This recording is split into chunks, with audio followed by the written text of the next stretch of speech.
Another example is Tesla. So Tesla, again, was the stock I traded most actively last year and by far had the largest gains in.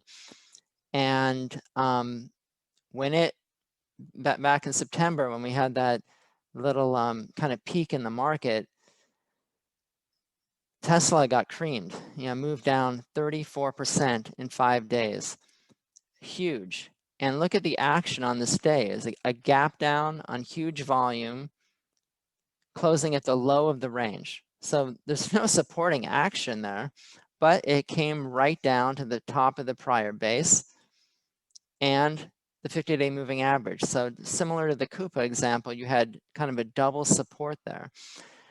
I don't think a lot of people maybe had the guts to buy there, but I did. I was buying as it was coming in toward this level, trying to take advantage of this incredible weakness in such a short period of time. Now, keep in mind, I was scaling out of the stock on the way up, and I certainly did not top ticket, but I was selling all the way in this level and now taking advantage of the weakness and betting that it would find support at this level.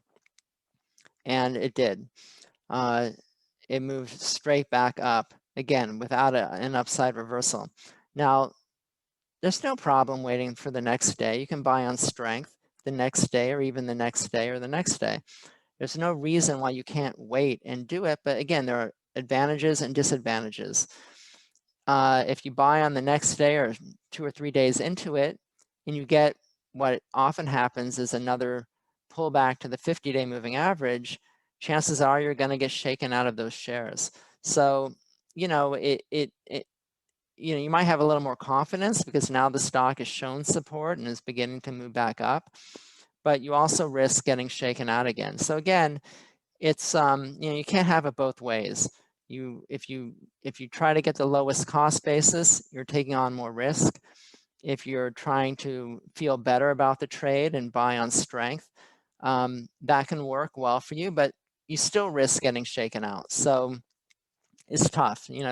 The way I do it personally is I do all of them. I try to buy at the support levels. I try to buy upside reversals. I try to buy when they're starting to move back up and kind of do a little bit of each because, we don't know what the best way is until without the benefit of hindsight. So I kind of try to do a little of each.